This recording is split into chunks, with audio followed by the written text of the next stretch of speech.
This is The Gem on the Queen's Crown, a podcast talking about Cincinnati and Dayton, Ohio sports. Here's the host, Lee W. Mowen.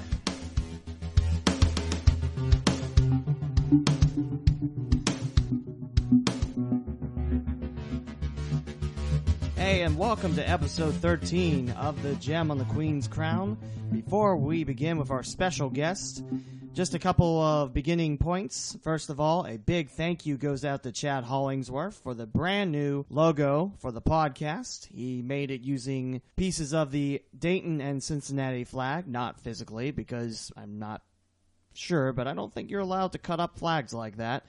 But no, in all seriousness, thank you, Chad, for making my new logo, which has the little Dayton gear and the Cincinnati River waves in the middle and the gem on the Queen's Crown right dab in the middle. And that's what the podcast is called. Also, I want to tell you about some of the great ways you can listen to my podcast. You can listen on the host, gemcitysports.com, my website, theleewmowen.com. You can listen to this podcast on iTunes, Google Play, the app Pocket Casts, TuneIn, Stitcher, and StreamPod.net. And also follow me on social media, the Lee W. Mowen on Facebook, Twitter, and Instagram. Now time to kick off episode 13 the right way with my special guest, Mark Schlemmer. Mark, great to have you aboard, and how you doing? Yeah, we're doing all right.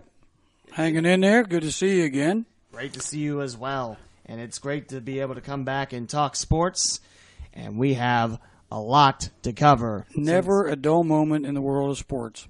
Last time Ever. Mark was on my podcast, it was episode 8, and it's been a little while, but we're starting episode 13. No, I did not pick episode 13 for Mark because that's a very lucky number. It just happened to fall like that. But Mark, like I said, it's great to have you back. Just keep in mind all the trouble you've had with the microphones and stuff. What are you talking about? This is the first time that we're recording this. Yeah, I got headphones on like old school. Mark is wearing my special sportscasting This headphones. is old, man. It's like Remoteville. This is outstanding. I love those headphones. The only thing I don't like about them, they cost $200 and took about 2 months to arrive. That was a pain in the buttocks. It was fun watching you try to fix everything, though. Technical difficulties have been the main theme of episode 13, or it could be just that my gear is getting old and quite well used, and 5 years of age, it's falling apart. So hopefully no more screw-ups, no more gears exploding. Next thing I know, my mixer will explode, and then, that's it. I want to talk sports, not about what my equipment's doing. And Mark is a great sports talk host. Was. It's great. Was. Hey, That's ancient history. You're great. I can't compete with the people of today. I mean, how can you compete with what they've got on every day from 4 to 6 on one of our locals? I mean, are you get a kidding me? Twitter. I tell you, get a Twitter. Bob but Costas ought to be shaking in his shoes. Come on, man. And that stuff in Cincinnati? Gee, that's icy awards. We got a lot to talk about today. And I missed Mark's humor. Good. How's that for Cincinnati? Good. If you like what my host is doing already in the first few minutes, friend him on Facebook. That's the right thing, right? Or just go on to my Facebook page like everything else. I mean, I don't know. If you want to friend me, fine. I don't think you need to. I mean, it seems like everybody and their brother's on there, which is fine, and that's what it's for. Just go to my Facebook page and join in the fun. There's a lot of fun to be had as well. And Mark had a really cool survey question that I like to tap into more in episode 13. I guess we'll go ahead and start with that. Mark, we're talking about who's got the better trade value for the Cincinnati Reds. Are we talking Adam Duvall, Scott Schlemmer, or Billy Hamilton? Yeah, I limited it to the 3 outfielders. And originally, I'd only had Duvall and Schlemmer up there. And then the more I thought about it, it's like, no, you got to throw Billy in there too. He's always good for some firewood, if nothing else. But it does it does bring up an interesting question because GM Dick Williams has already made it very clear that Winker's going to play. He has come out very clear that he's all about on-base percentage. Billy Hamilton is not in that boat, obviously, after 5 years. So that leaves somebody as the odd man out. Right. Duvall, Schebler, I don't know. I can make a case for both. They're both better defensively than they get credit for. Now, Duvall's been up for Gold Gloves the last 2 years, and I'm still really not understanding that one at all. Granted, he's got a lot of assists, but they're running on him too.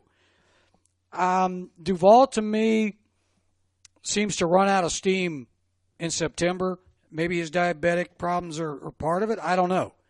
Schebler, he is kind of a combination of Adam Dunn.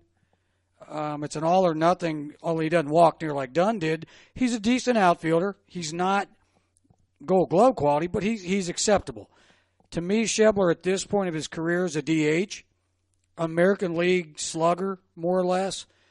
Duvall, if I had to trade for one or the other, obviously if I'm looking for a left-handed bat, Schebler's the answer. Hamilton is Hamilton. If you're a team with an outfield the size of a barn, a big old yard, okay, fine. He might be able to help you. Colorado, the Giants, I know have been mentioned a lot.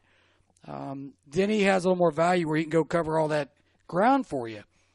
The problem, and I've talked about this to nauseum, you can't hide him in the batting order. You just can't. The 5-year experiment is not working. It's very simple to me. If he's one of your faces of a franchise and you finish last the last 5 years, there's a big problem there. Okay, he'll score you 80 runs, but he doesn't get on base enough to make that count. It just his defensive ability will save you runs. His offensive ability will cost you runs. He's not a good base stealer. He's a track runner. He gets thrown out at third constantly in stupid situations. He can't bunt. He's proven that. So where do you hide him in the order? You can't hit him eighth, and you got 2 outs back-to-back with a pitcher. You can't hit him second because you can't bunt. You can't hit and run. And if he does bunt, then they walk Votto anyway. So his value to me is still maybe as a fifth outfielder, defensive replacement. But to say this kid's an everyday an everyday player, no. That's and yes, I understand the pitching is a huge problem. I get it, but I will take my chances with, at this point, a Winker. No, I don't want Schebler in center, but there's got to be guys free agent. Carlos Gomez, who's ancient, but he can at least get on base. He'll get the job done. He will give you this team more of what they need than a 240 hitting fly ball chaser. That's it. Why people are so infatuated with this little toy, this China doll. I don't know. If he was a 300 hitter like Altuve, if he made things happen like Pedroia, okay, I get it. But he hasn't in 5 years, and the clock's ticking. It's not working. It's just not. Is it all his problem there at the last place? No. That starts with Brian Price in my mind, and pitching, obviously. But this team scored enough runs to be competitive, and they're not. But to me, Hamilton will be my number one guy out of here. The problem is I don't know that he's got as much value as the other two. It only takes one team to love you. That's the thing. Exactly. So, good, valid question. I think you will see one of them move without question. I just don't know which one. And that's one of the questions you can see on Mark Schlemmer's Facebook page. Did you see about the Minnesota Twins asking about Raisel Iglesias? Everybody and their brother's asking about Iglesias, and for good reason. He's a good pitcher. He's obviously the best they've got down the bullpen, and I know people have talked about him becoming a starter. I think that experiment was tried and failed. At least to this point of his career, he's shown he's not durable enough to go every 5 days and stay healthy. Okay, you can make the argument, okay, but why do you want to waste your best pitcher as a closer when they don't have enough chances to close? Well, valid point, but why do you want to put a guy in a role that he's not going to be successful at? When you're going to have to dip into your bullpen anyway. If you're going to build a house, you got to have a cornerstone.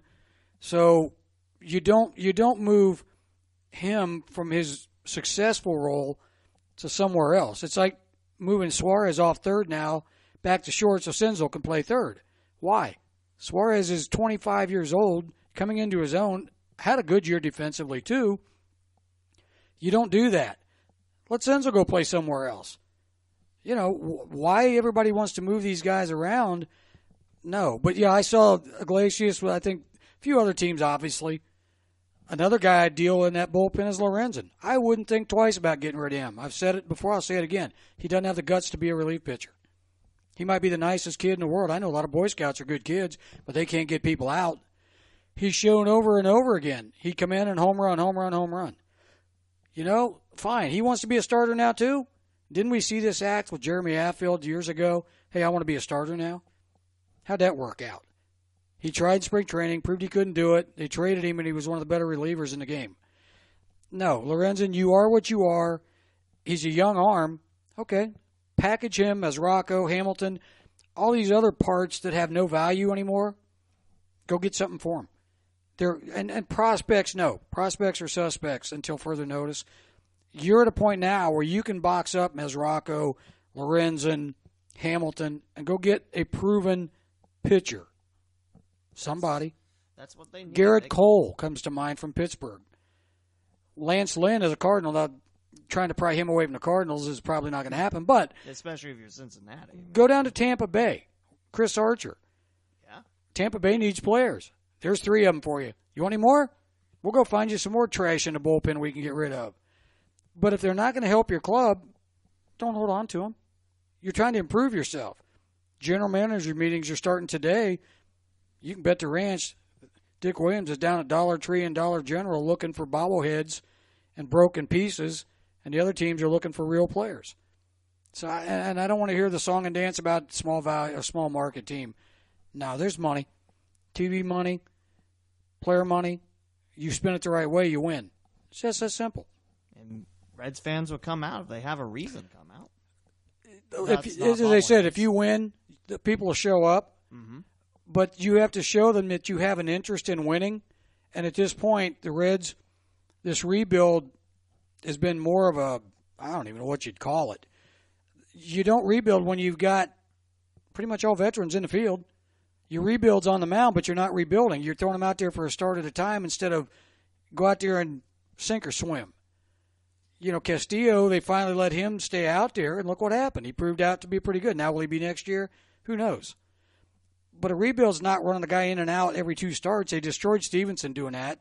They pretty much wiped out Amir Garrett doing that. So, I don't know what you call this. I call it a calamity, to be honest with you.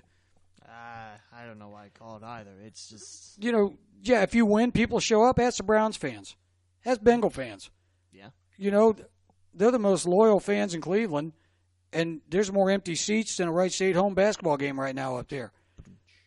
Really. I mean, you can't continue the cycle of losing and expect people to keep paying their money. It just doesn't work that way, especially in today's world where you got every sport in the sun going at the same time. And plus, money's tight anymore for most folks. For most people, it is. I mean, especially when I can sit right there and watch my TV and be 20 feet away from a crapper, not have to get in a fight when I go get something to eat.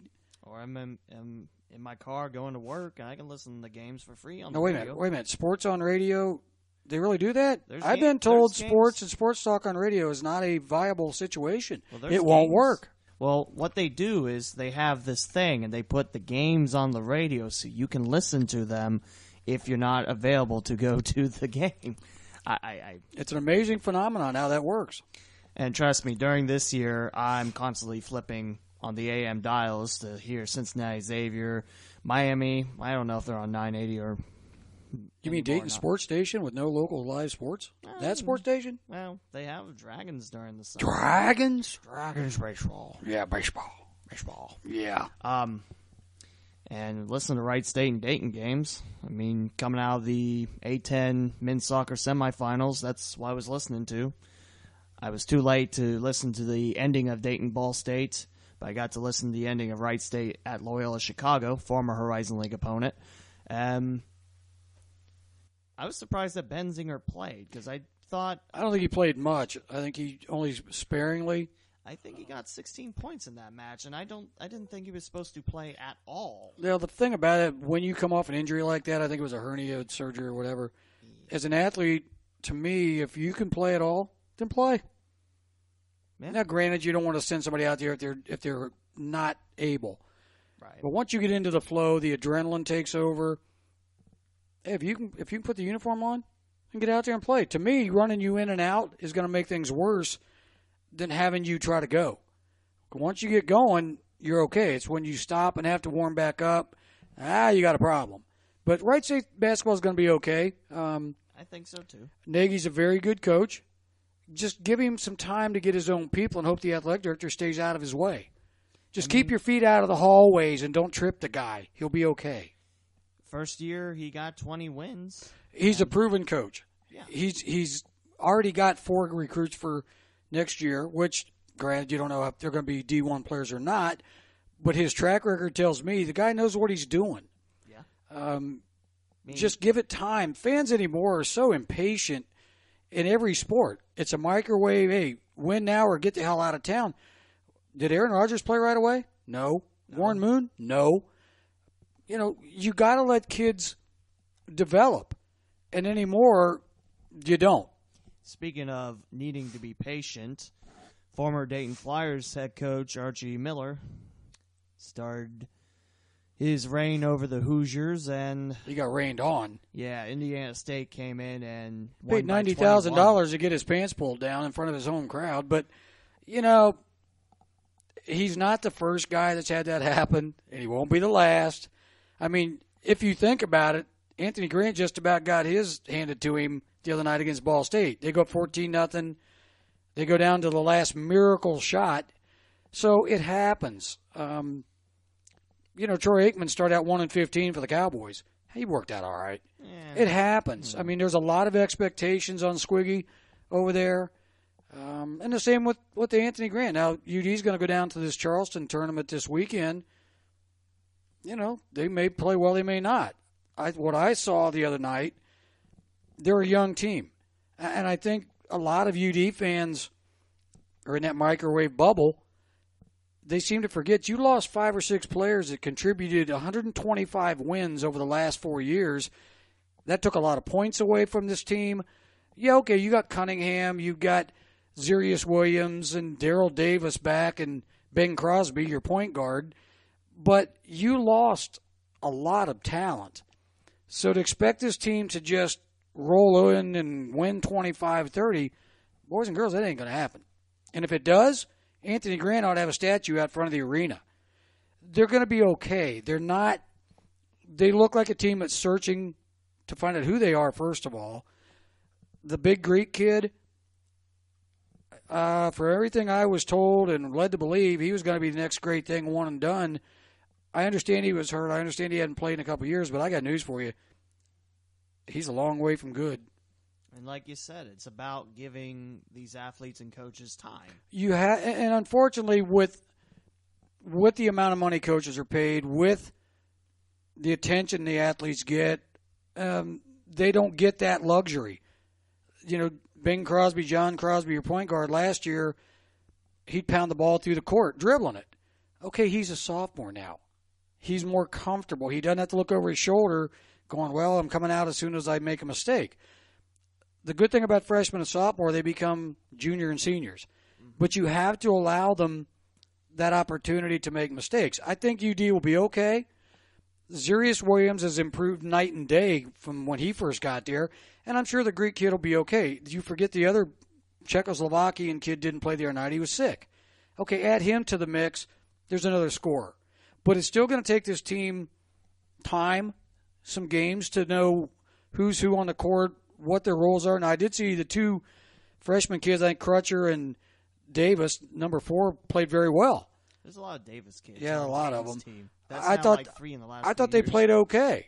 But UD fans can't start beating the drum on Anthony Grant's head if they stumble a couple times. This team is a work in progress. Just hope by conference time they figure out who's who. Give the big Greek kid a couple games to get on his feet. I did notice he kind of shied away from defensive contact the other night. It was like he was a toll bridge. He looked like Russell Blodine letting guys run by him. But he'll get better. They're going to be okay. Just you got to let these teams in Wright State's in the same boat. Let Nagy get his system in place. Let him get his players, in place. They'll be okay. It's just, unfortunately, it's that way in every sport in everything we do. We live in a time where, like I mentioned in the first recording, you get your news now through social media, but at the same time, things take time. Things take time to happen, and things take time to be good. And I get that, but sometimes there's too much time, and it's time to unwind the clock, and I use that transition from local college hoops to the Bengals in 3-6, and also mention the Northmost Ohio NFL squad, the Browns at 0-9. It's amazingly sad. I'll start with Cleveland first. The perfect season again. Yeah. How a team can be so inept for so long, and Cub fans, you can sing all you want about 100 years and all that. But the NFL is a league built on parity, draft choices, and again, next year, your Browns are going to have the number 1 pick again and another top 10. How year after year you can be so bad. And the Bengals had the market for that for years. Make no mistake about it. Mike Brown had the blueprint of being crappy, and still does for that matter. But even he, by accident, stumbled around and made the playoffs 5 times in a row. How the Browns can mess up draft choices, ownership, front office, year after year after year is simply an amazing thing. I don't know. I don't even know how you describe it. It's almost comical. Yesterday's end of the first half, 2 yards ago, no timeouts, and they try a quarterback sneak. I'm sorry. I'm still laughing at that one. Leaving the A10 men's soccer championship game, having it on 1290 because the Bengals were at halftime at that point, just listening to that call, my jaw was dropped. I mean, I had that jaw dropped from the Stewart Bridge all the way to Austin Pike. I was laughing. 75. I flipped over, and it was just so funny. You couldn't believe it. It was like, no, you can't do that. But, I thought of Green Bay today before you got here. Until Reggie White showed up, Green Bay was kind of the Siberia of the NFL. Nobody wanted to go. Free agents, are you kidding me? Once he got there, it changed that whole culture around. Brett Favre became Brett Favre. Is it going to take a miracle like that in Cleveland? I guess. But how you miss year after year after year on quarterback after quarterback, you miss on a number 1 pick in the NFL, it will set you back. Now, granted, you can get lucky in the 5th, 6th, 7th round occasionally, but the NFL primarily is built with draft choices at the top, and somehow this team just screws it up. It's an amazing thing. The Bengals, I honestly thought yesterday, and I know they were 3-5 going in, and there was really no reason for optimism, but I honestly thought, looking at the rest of the AFC, there was a lot of 4-loss, 5-loss teams, 6-loss teams. And you thought, you know what? If they just put a string together, they can sneak in the back door of the playoffs. And then all of a sudden, Russell Blodine's picture hit me and Marvin Lewis, and reality hit me right in the face. Yeah. These are the Bengals. And yesterday's game encapsulated the Marvin Lewis, Mike Brown, Cincinnati Bengals. Burfict is a target. What he did, first, a personal foul was not a personal foul, bumping into the guy. That wasn't on. He's a target. Yeah, it was. But it wasn't egregious. It wasn't throwing him into the wall. And then the ref puts his hand on him, so he pushes it away. He's a target. Everybody knows he's a target. But him being gone, the fact that A.J. Green gets booted last week, Burfict this week, that's 2 of your best players. That's frustration. You cannot allow this to happen over and over as a head coach. Marvin Lewis encourages it, apparently. But at the end of that game, you have a defensive back, Josh Shaw, get called for defensive holding 3 straight times on 3rd and long. The final touchdown, they barely stretched the ball over the goal line as a guy runs between 3 Bengal defenders. The perfect ending. I'm not a big Andy Dalton hater, haven't been. I've actually defended him. But I got to admit, right now, you're going nowhere. You're about to let A.J. McCarron walk out the door for basically nothing. Now, folks, is the time you better put that kid in there and find out how good is this guy. The NFL has so many teams starving for quarterbacks that aren't named Colin Kaepernick. Dalton would be trade bait. His salary is minimal compared to normal quarterbacks. If McCarron's your answer, then you better find out before you just let him walk. And I know why they're not doing it. Because if he comes in and he plays well, even in mop-up time, now you got a hell of a problem. Well, guess what? You're going nowhere. Andy has done nothing. Okay, he's got you to the dance, but I don't go to a dance to be a wallflower. I can stay home and do that. Put the kid in, see what he gives you. What the hell? If he's any good, maybe he even increases his value. Of course.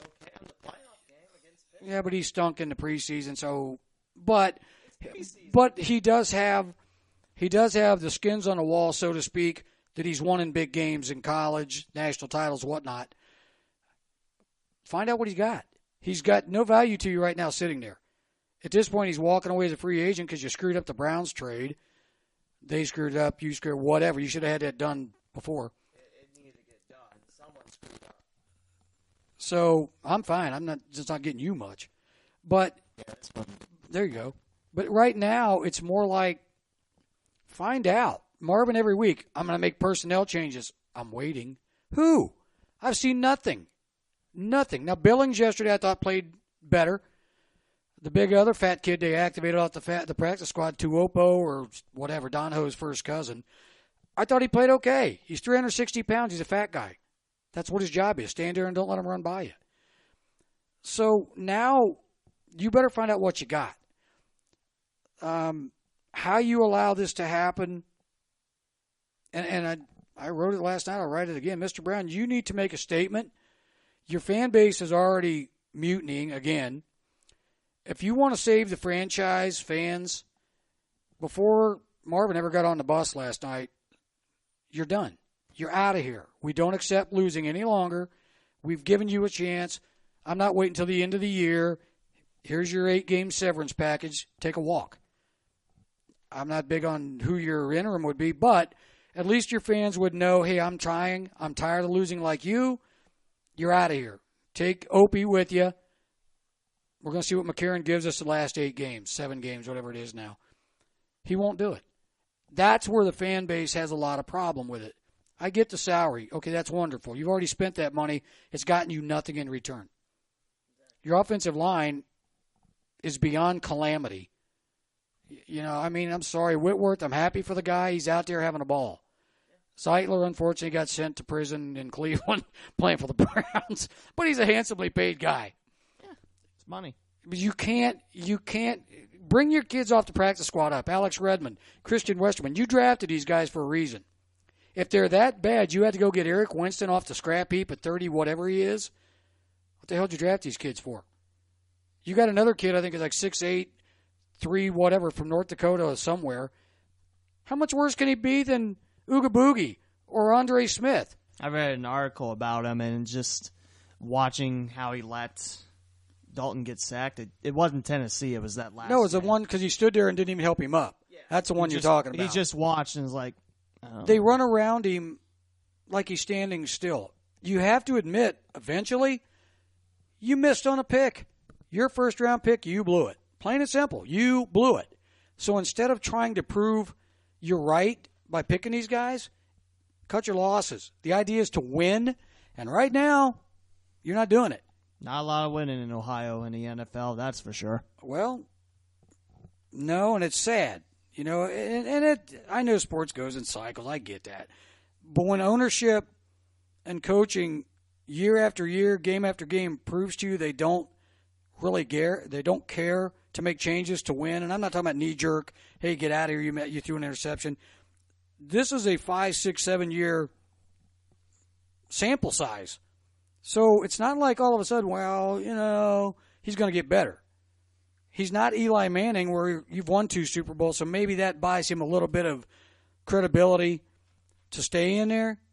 I don't know how much, but you can't just keep losing. You want to develop your players? Bring them up. Yeah. Blodine has shown nothing more than an open gate to the quarterback.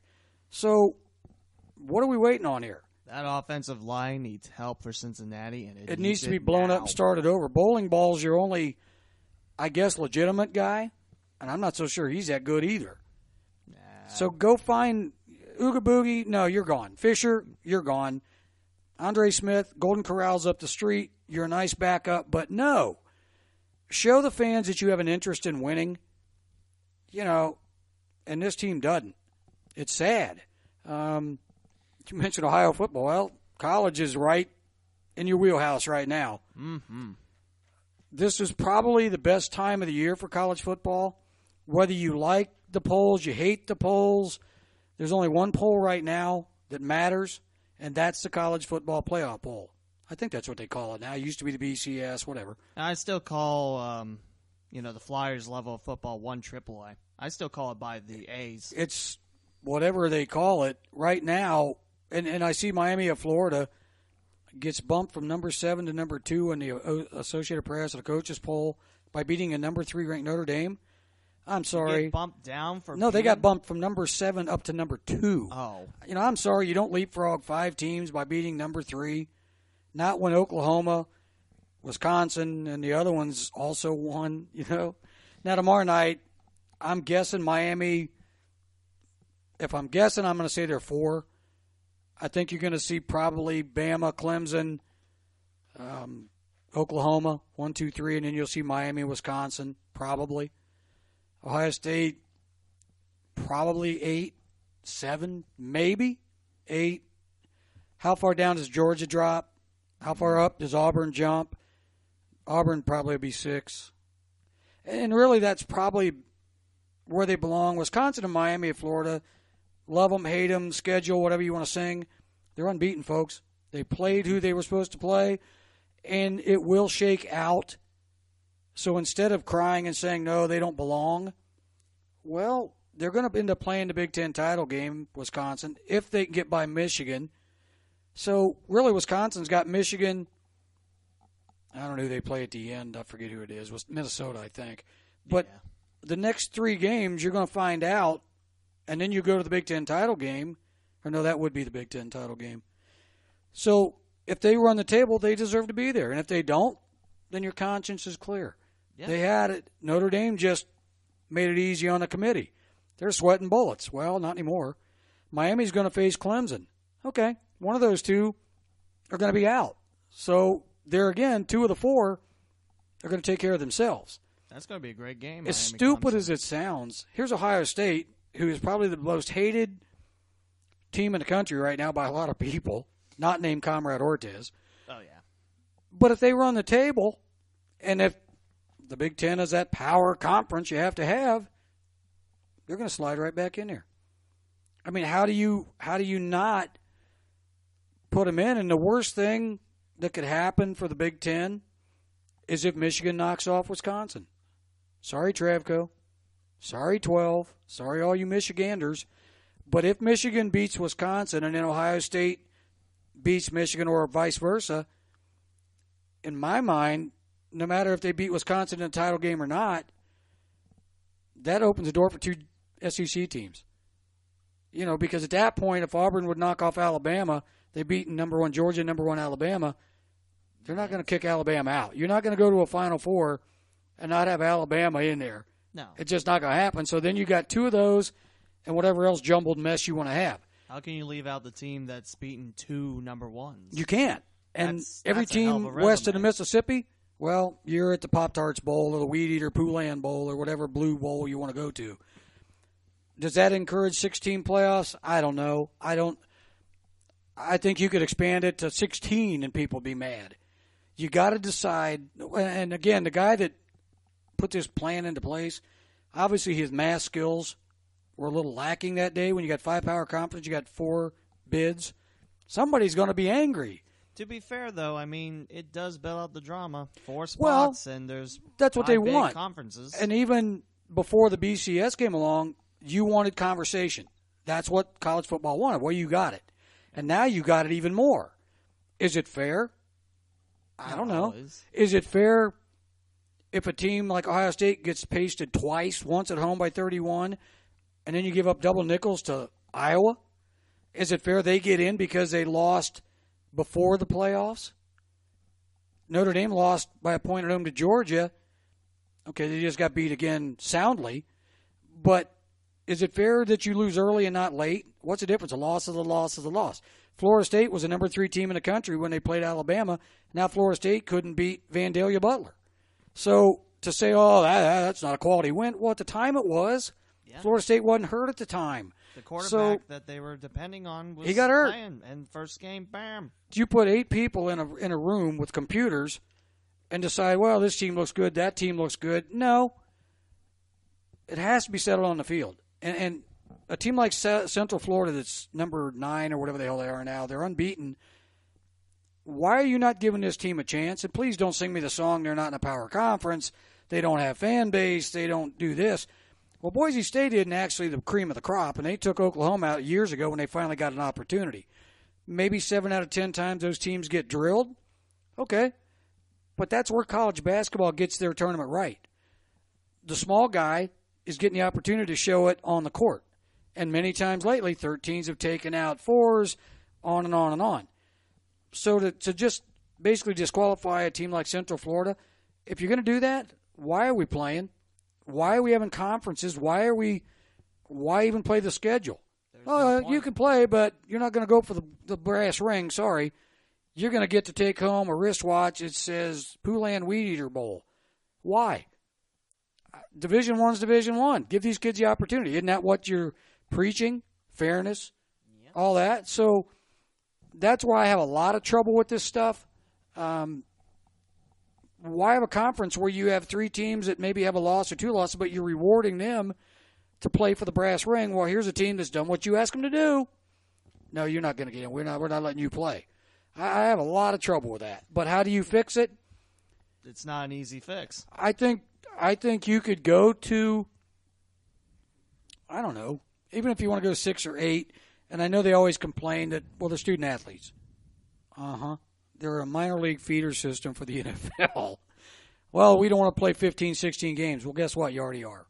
Yeah, how many bowl games are, available? Well, you're playing 12 or 13, and then you're going to play another one, but you already have like 4 weeks in between the last game and a bowl game. So if you spread it out right, aren't you supposed to be teaching these kids to get ready for the next level anyway?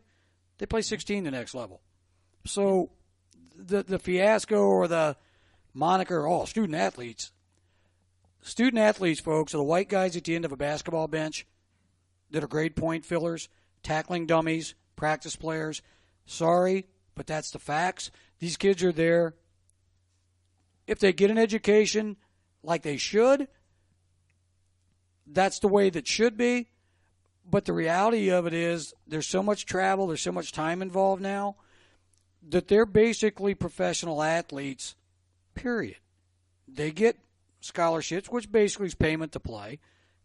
They're not going hungry, let's put it that way. Yeah, there are circumstances, but it's not like they're hurting. So to use those silly excuses anymore, no, I ain't buying that. It is what it is. So how you fix it, it can be done. It certainly can be done. Will it be done? I always thought if there's money involved, the NCAA will figure out a way. Yeah. They'll get their hands on it. Don't worry. As long as money comes in, You're covering a lot of high school sports in the area, too. I know you do, and your station does, too, GSN.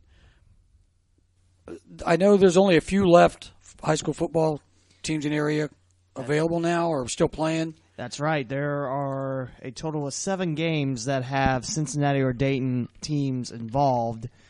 And actually, there was a couple of surprise wins, too. Valley View fell to Clinton Massey 28-20. And I mentioned last week's podcast of mine that Valley View and Clinton Massey, when it comes to playoff time, take off the gloves and go at each other because that series was awesome. How about CJ? They were an unexpected winner. Alder would attest to that. Oh, yeah. I mean, breaking an 8-game losing streak to the Knights. CJ, great win for the Eagles. And I'm trying to see where I wrote them down at. CJ beat New Richmond 26-21, which is the same team that beat Franklin just the week before. So, Mark, would you like to hear who's playing in Week 13? I know the people would like to know because a lot of people are interested in it. It's a funny topic on radio. people go to the games, but they don't really talk about the games on air. And it was always kind of a funny question, why? And all we ever came up with was they don't want to boo their neighbor kid. I don't know. I mean, it's a strange question. A lot of people follow it. A lot of people enjoy it. But it's not some. Maybe it's college, maybe it's pro that they're more interested. I don't know. But, yeah, the people I'm sure would like to know who's playing where. So here's Week 13 for you for the Cinday area. Chaminade Juliennes now got the tough task of taking on Trotwood Madison. And the Rams, great season for them. Where are they playing that at? I am not sure. Where I'm going with this is, why aren't they playing high school football playoff games at Welcome Stadium anymore? I don't know. I mean, they don't seem to be playing any there. That's the big place to have them. Well, people had asked me, and I hadn't really thought about it, but is it because of the new stadiums at Chaminade, Vandalia, and the big ones like Fairmont that are getting all the – are they bidding on them? I don't know. I don't know the answer to that one. In high school, I'm not sure how the bidding process I would works. assume they can bid on the game. I don't know, but Welcome, to my knowledge, didn't have any. Which is a shame because that's a nice – That's always been the jewel around here. That's a great stadium. And a little windy. Well, a little cold. Yeah, but I'm sure, I'm not sure if Dayton Public Schools can help that part. No, but that's always where the games were held, and I don't remember any this time around. I just remember when I was in track at Valley View going to Northmont, it was always cold and freezing. Or North Ridge, too. There's no colder stadium in the summer, winter, or fall than Welcome Stadium. The wind blows like in the Dakotas all the time. It's just too bad there's not a lot of summer things there. Dynamo played their first season there, though. Kickball? Yeah. I remember that Dynamo name. It's not just the indoor team. Well, not just an indoor team from back in the day. Are the Douche Lions still playing in town? Yes, the Dutch Lions are still playing. That's what I said, Douche Lions. I have to edit that. Why? Douche, come on. I always called them that. They come over here dressed like the Blues Brothers, man. Come on. Well, it's hard to find orange suits. Come on. Yeah. Yeah. So I got Trotwood and Chaminade Julienne, Coleraine against St. X, Middletown Madison against West Jefferson. That's a great story for the Mohawks. This is their first playoff run, and look how far they're going. They're now taking on a West Jefferson team that I believe is undefeated. Once you get to the dance, anything can happen. Yeah, exactly. Here's a battle of Coldwater, Marion Local, Delphos St. John's against Minster, Winton Woods and LaSalle, and Cincinnati, Wyoming against Clinton Massey. Coldwater and Minster, if they're not mentioned this time of the year in a playoff, something's seriously wrong. Yeah, because really, for most sports, if you don't hear Coldwater in the playoffs, it's like something's wrong. Wait, what? Did they become hot water or something? Did I miss their school They're name? perennial, all sports. Is water really cold up there? Ha ha ha! I'm so funny. That was always stand-up comedy for you. Yeah, right. I'll get booed. Right off stage. So that's why I stick to podcasting. But no, that's your 7 games. I did mention Valley View fell. Centerville fell in their rematch with Pickerington North in Springfield, 42-12. Yeah, they got pounded pretty good. Yeah, that was. I looked at the score like, wow. I think second quarter, Pick North had 28 points. I thought the score at one point, I thought it was like 28-0 early in the second quarter. Like, wow. Start the bus, Melvin. We're coming home. And some other scores that you might be interested in, Bellefontaine fell in OT to Tri-Valley, not to be confused with Tri-Village in Dark County. This is Dresden Tri-Valley. Let's see. Marion Local shut out Spencerville. Like I said, a good buddy of mine loves his Spencerville Bearcats up north. Try to think whatever scores that pop out that are like, wow. Oh, Mid-Madison beat CHCA 35-27, and that was a pretty good Eagles team. One thing I want to ask while we're talking about the high school football, and I'm not that familiar with it. It kind of bothers me, to be honest with you. The situation in Middletown with their football coach. Former Twin Valley South guy, Lance Engelke? Exactly. And for people that are not familiar, didn't he resign because he was getting death threats from some of the fans, parents, whatever? Well, the one thing, and we've talked about it on my page, and I think we talked about it the last time we did this, everybody seems to be mad, angry, pissed off, wanting to fight over anything and everything. When it gets to the point of that, And the sad part is that happened, and 2 weeks earlier, the Florida head coach, Muschamp, said he was getting death threats. They never could prove that one. But the fact that that stuff is even happening, now parents being parents has been around and will always be a problem. That won't ever go away. But when you get to the point of death threats, there's a serious issue going on. Yeah. Seriously. I when I read that the first time, I just shook my head and just said, I feel bad for Coach Inglewood. Well, you're taking good coaches and they're not getting into the sport. I see the stuff that goes on now in all the sports, and honestly, it starts at the coach's feet. I watched that garbage the other night in Miami-Notre Dame game, the turnover chain. What the hell is a turnover chain? I don't know. It's some stupid-looking thing with a U on it that, what? I'm sorry. That has no business during a game. You want to do that crap in the locker room. Hey, you had a nice play. Here's your white ribbon, orange slice, whatever you want to give them. But to promote that nonsense on TV, no. The stuff we talked about with Burfict, the nonsense he gets into, that starts and ends right with Mike Brown and Marvin Lewis. Words mean nothing at this point. Finding the guy means nothing at this point. Enough's enough. He might be the best player you have, but he doesn't do you any good when he's getting kicked out of the game all the time. Is he a target right now? Sure he is. The other teams know he's a target, so all you got to do is taunt him and he'll go off. But eventually you have to sweep that garbage out. He's probably a good guy off the field. And like I said, he's a good player. But when the good players start hurting your ball club, you don't need them. You truly don't need them. Ship them to somebody else's. Let them deal with it. My big thing is it bothers me that death threats were used. And, sports are important. We'll argue that until the day we die. I know that. But are sports really that important where if your team isn't winning, you send death threats? It's more like if your kid isn't playing and winning. That's where it starts. I'll ask this one. What's a sport? What is a definition of a sport? It's a game. Yeah. What is a game? It's entertainment. Now, with all the big money there are, obviously it's a job too, but it's entertainment. And yes, and I wrote this a couple weeks ago, sports will bring out the idiot in a lot of people. And if you don't believe it, read my page over the weekend. It's amazing. Sports fans are very passionate. Sports makes the world go round in a lot of cases. Is it life and death? No. But it's funny what people seem to think is life and death. When it gets to a point of that, and I have told you, parents are going to come into a coach's office and give him what for, and it's never going to end. You want your kid to play. You want to win. And that gets into the money that's involved. Scholarship money, college, pro, so forth. Everybody's kid is the greatest ever. It's basically a parent. But when it gets to a point where you start threatening coaches, no. That's where it's got to end, period. That's asinine. And I'll be honest with you, a lot of coaches are just as bad. When a coach tells a young kid in high school, you either play football for me full time or you're not playing at all. You're not going to go play basketball. You're not going to play baseball. You're going to lift. You're going to this, that, and everything else. No. You let kids be kids.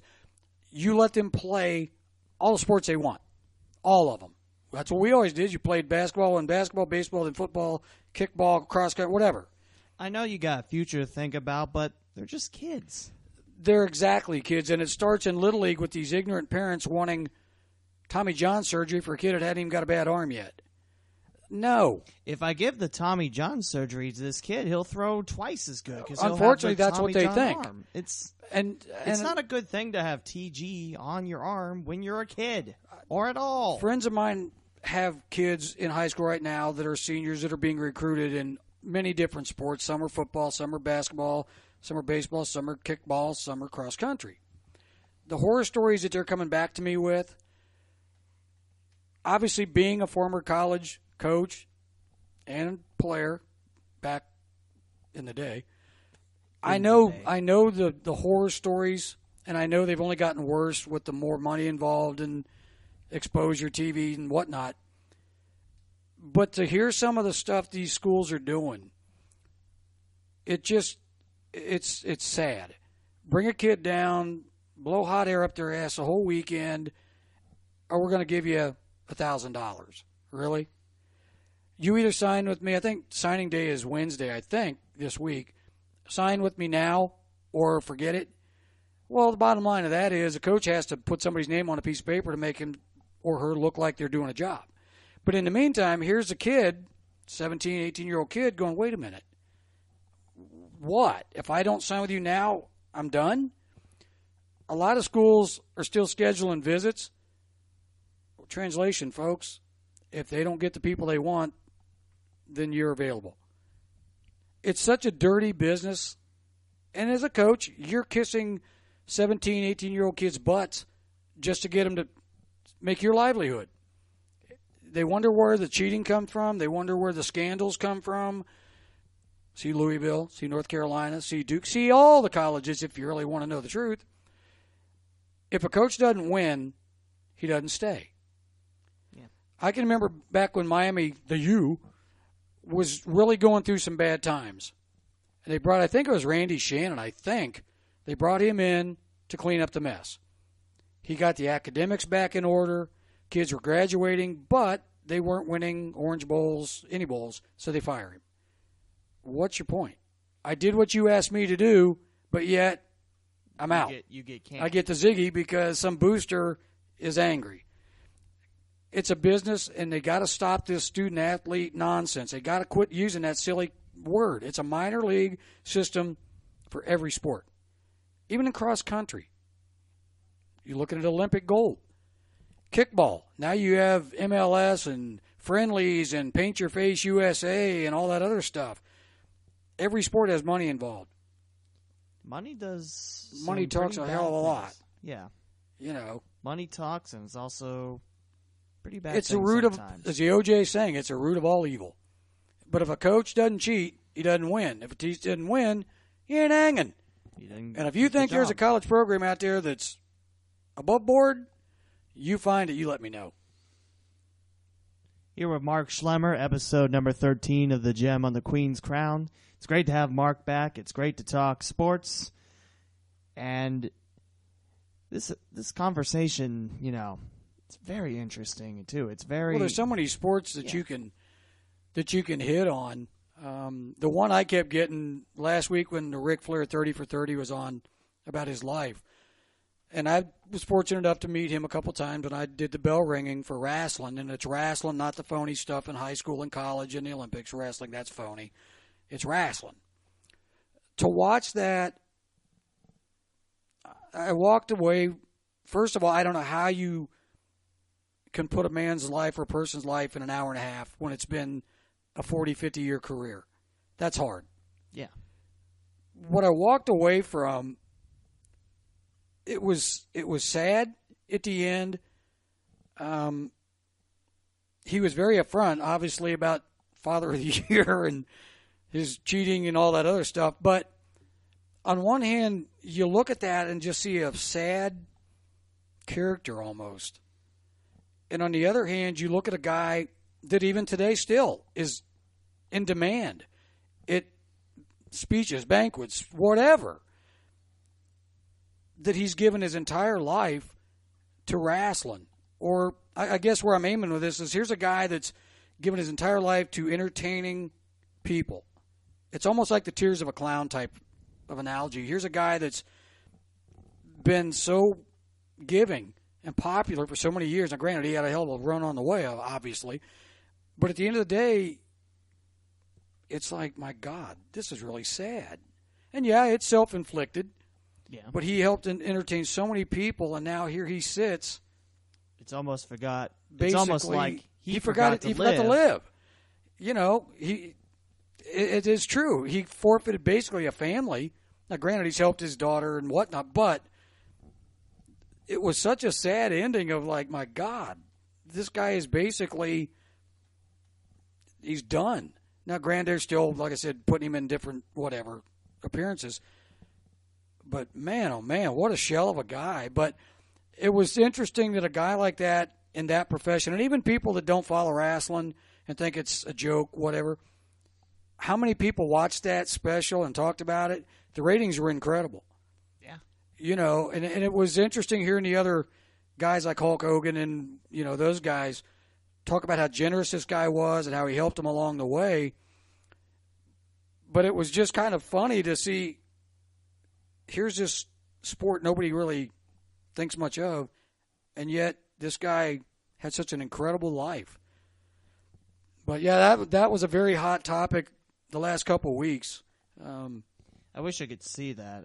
I don't. It'll have be on ESPN. many times again. Well, the problem is I don't have ESPN, so It's probably online. I think I've seen it advertised a couple times. Just Google it up. I could probably find it online or something like that. Yeah. But it's amazing how sports really makes the world go round. Now, granted, everybody's not a sports fan. I get it, but it really does make the world go round. And I think I asked you before the ship sank the first time. What are you talking about? This is the first recording of this. And newspapers are prehistoric, I get that now. But when you pick up a paper, what's the first section you look at? Sports. I'll be honest. I'm just curious, and I might post it later. Is it the front page? Do you go right to the weather? Do you go to the cartoons? You go to the horoscope? You go to the obituaries? Where do you go first? Well, I used to get the paper when I was in high school, but anymore I don't. So I have to be in a store that sells papers. I'll look at the front page, see, you know, what I'm supposed to look at, and then I'll flip to section C, which is sports most of the time, and I'll read that. I've always disagreed with people that say newspapers are dead, like radio is dead. Newspaper will never die. One, you can't take a computer in the crapper with you. Well, it just doesn't work. You can, but it doesn't work. Yeah. Newspapers will always be around. It's like radio. Okay, fine. I can go get music anywhere on satellite, on XM, whatever. I can't get my news talk local. I can't get my sports talk local. And the first thing you do when you get in your car is you turn the radio on. Mm-hmm. So for people to keep going, oh, no, radio's dead.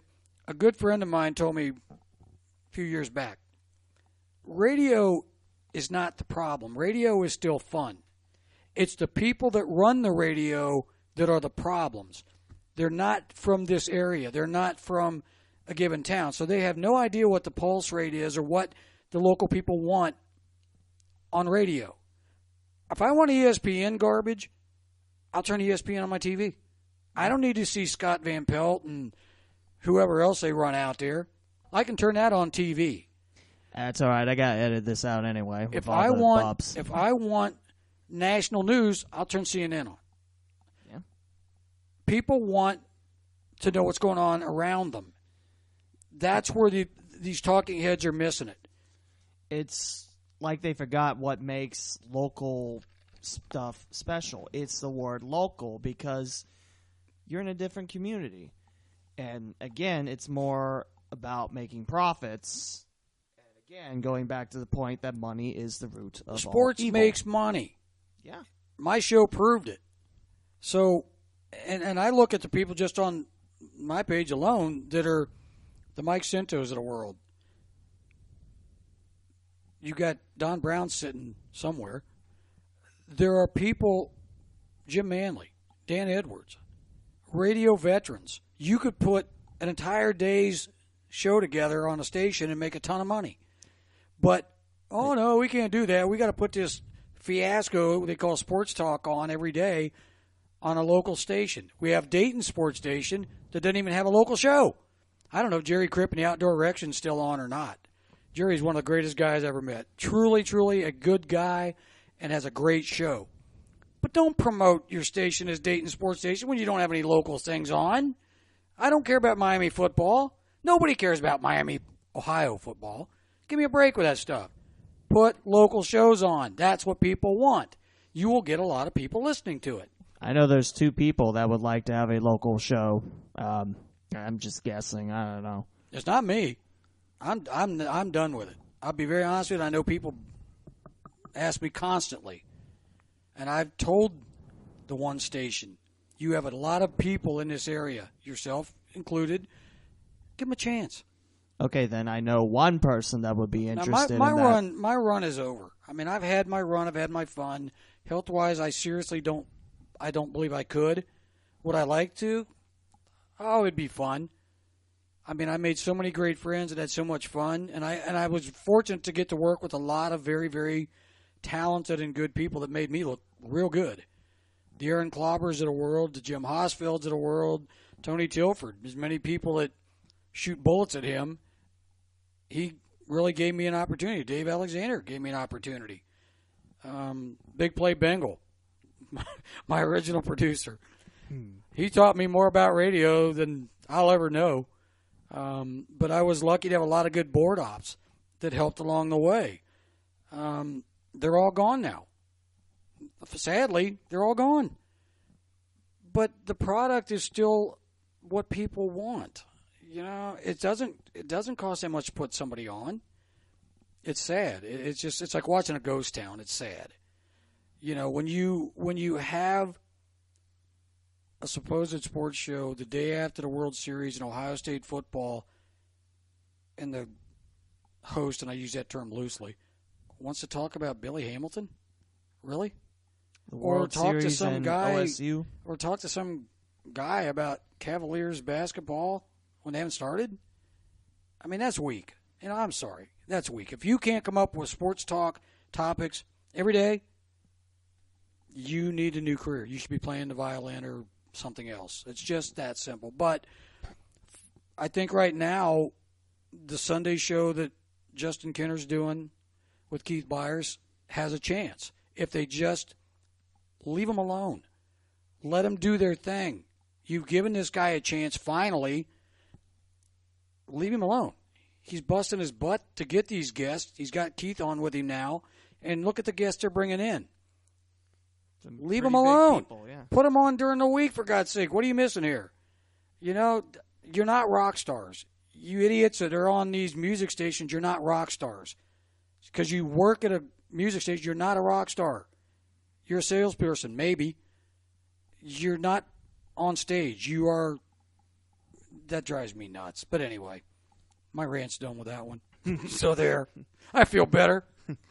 That's a good thing. I think that I mentioned it a minute ago that I noticed a lot on the page and how angry people are when they're watching whatever given team they're a fan of. And I don't know that the internet has added to that, being able to hide behind a keyboard. It gives everyone a voice. Well, they become keyboard strong. Mm-hmm. I can guarantee you if they were to, like we are, sitting face to face, there's no way in hell half the stuff that's typed or said on a Facebook page is going to get said to that given person. It's just not. And I hate about that, too. I know I don't have the most perfect podcasts, and I know, you know. But you're working at it. Exactly. That's the difference. You're giving people a place to listen to sports, to send in questions, or be on a podcast with you. But when they just, God, yesterday and Saturday, I just sat shaking my head.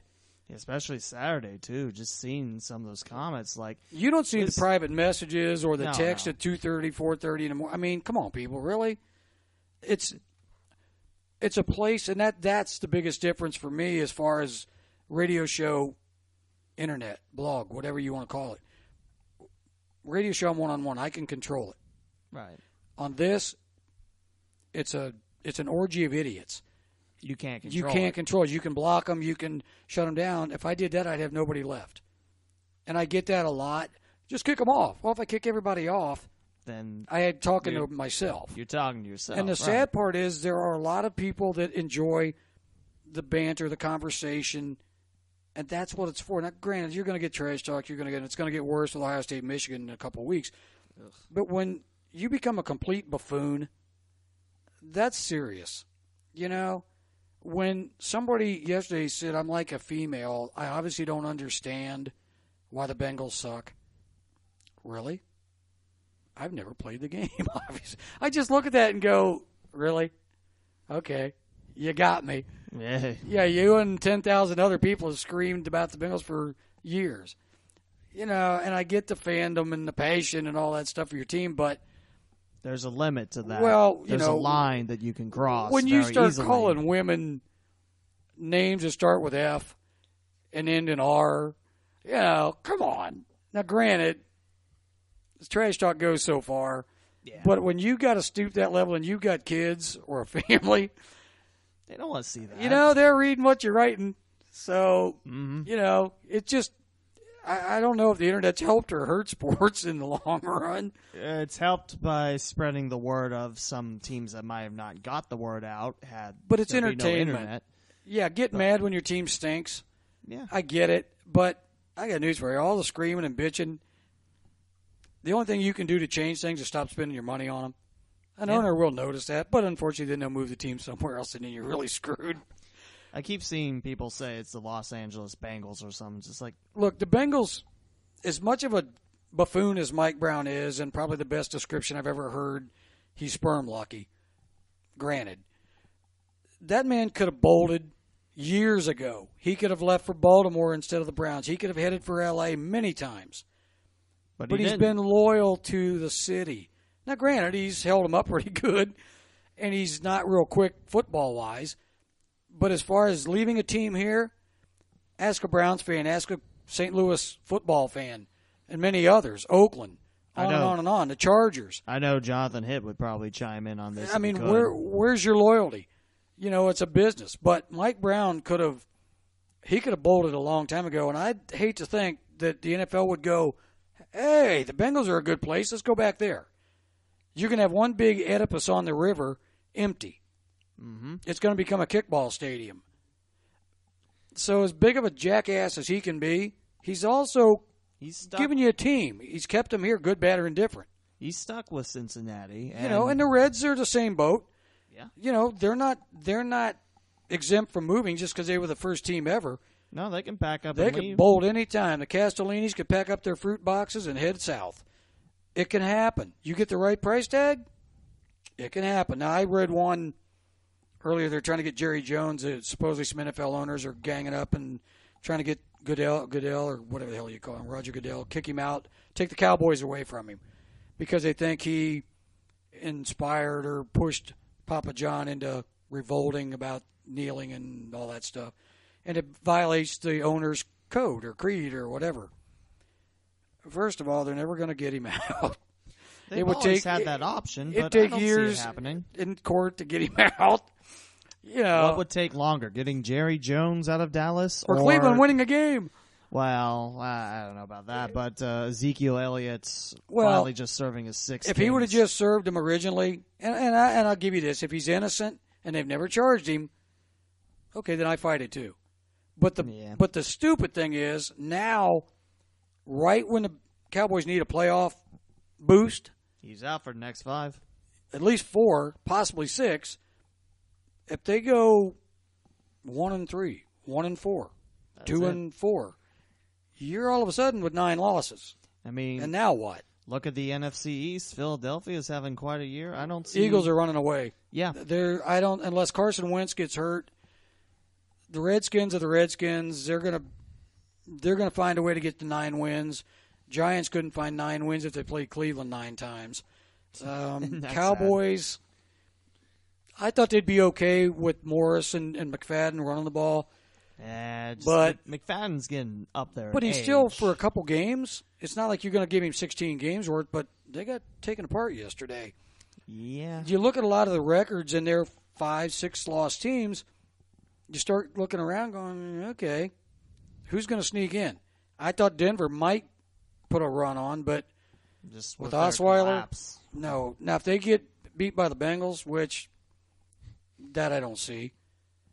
You say we don't see it, and then they win but they're 42 to nothing. The Bengals are only a 2-point underdog. That one I just kind of went, woo, that's interesting. That's in Denver, right?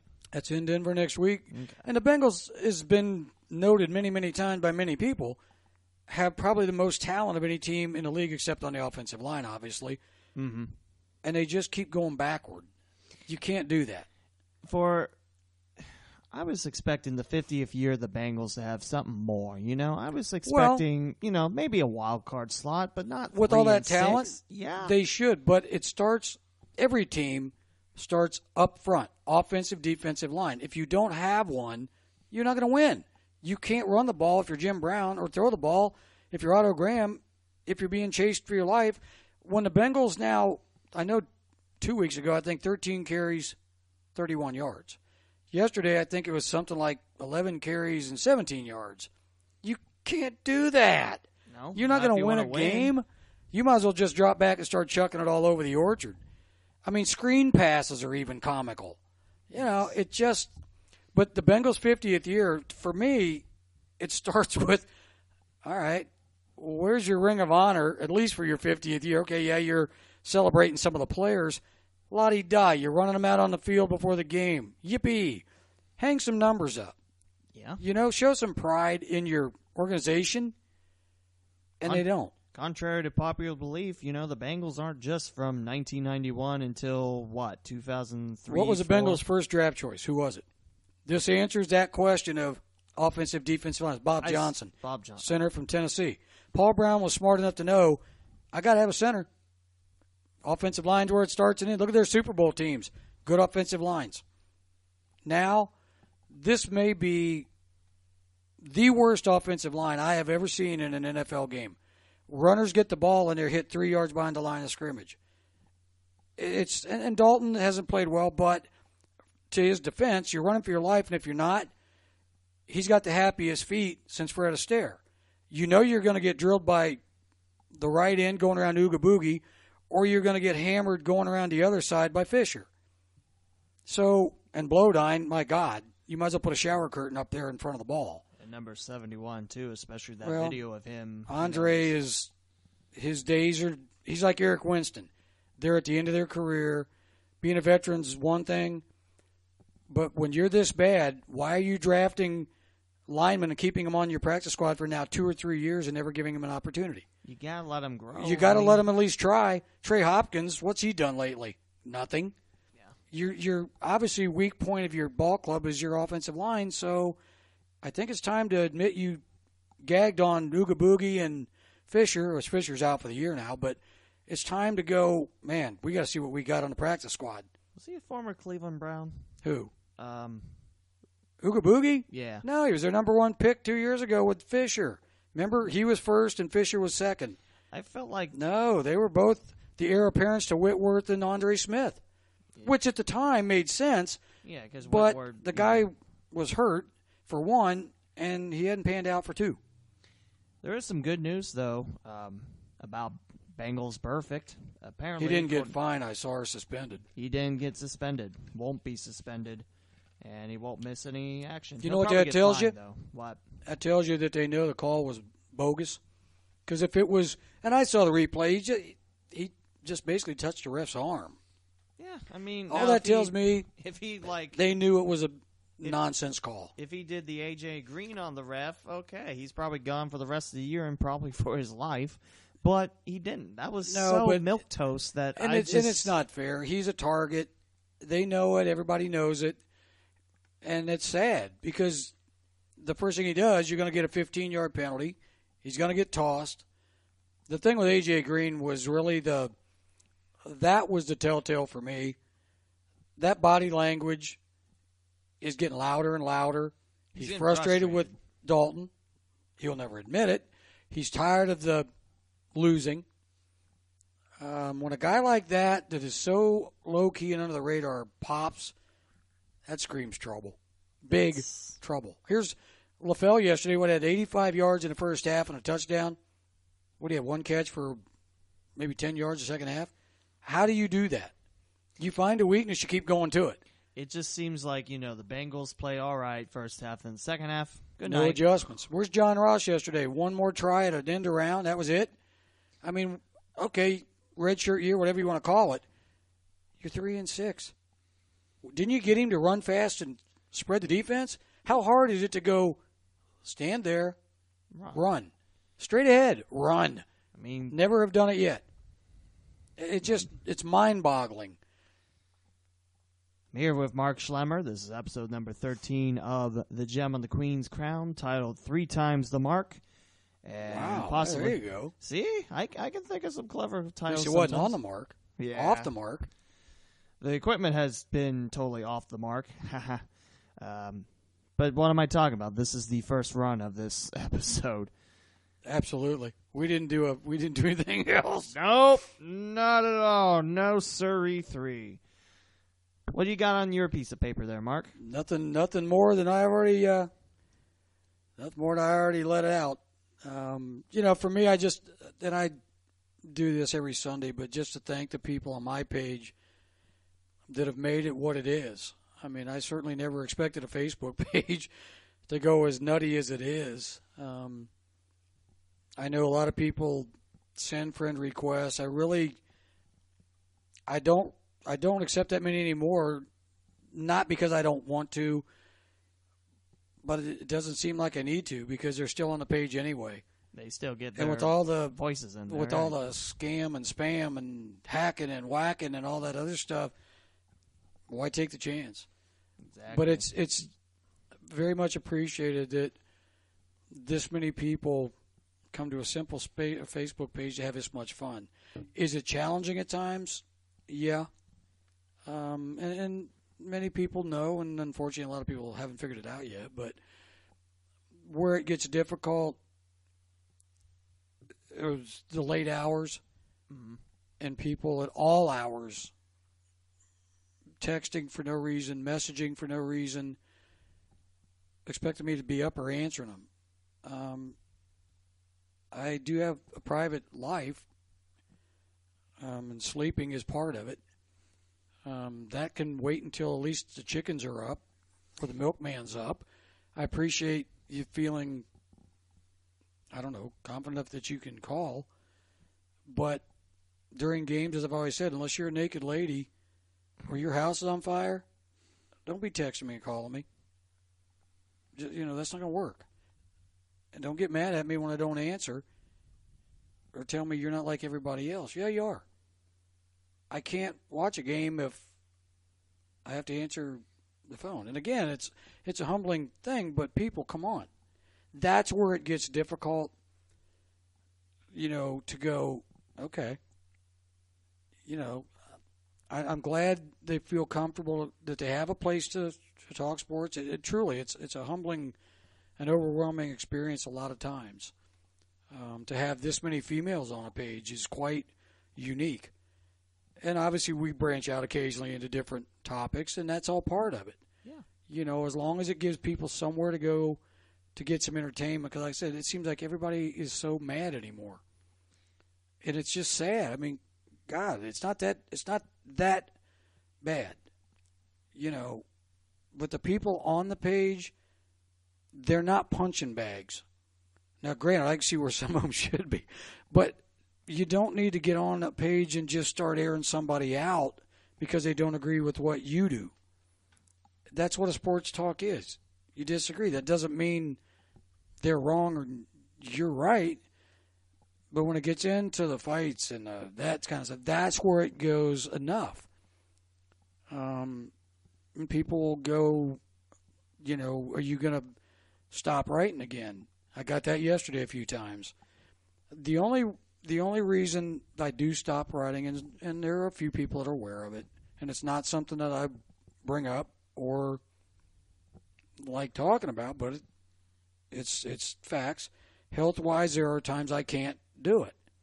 There are times that I just can't physically get up and do it. Other times are just from the nonsense and the garbage that I read that just, it's like, wait a minute, folks, I don't get paid to do this, and I'm not your punching bag. I'll take it for a while and let you air out whatever. Maybe your wife hit you with a skillet. I don't know. But when it gets to that point of stupidity, no. That gets difficult. And again, I'm very grateful to everybody because it helps me get through a lot of days too. But when it gets to that point of really stupid, that's when you got to sit back and go, my God, if you people could just see what you're actually writing or what you're actually saying, I think you'd probably go, oh my God. So again, I'm very thankful for everybody that's on the page, and if people want to get on, fine. I'm all for it. Just remember, it's a non-political zone. Keep that crap on your own page. That includes using political names, whatever. I don't want it. I won't have it. All it does is cause fights. I won't talk about politics or religion. So, that's just the rules of my page. Do you all want to do that? Have at it. Those two things alone open up several cans of worms. Well, because you're not going to win. Yeah. And the stupidity of people on the page with that stuff is tremendous. I mean, my God, people, are we really that much?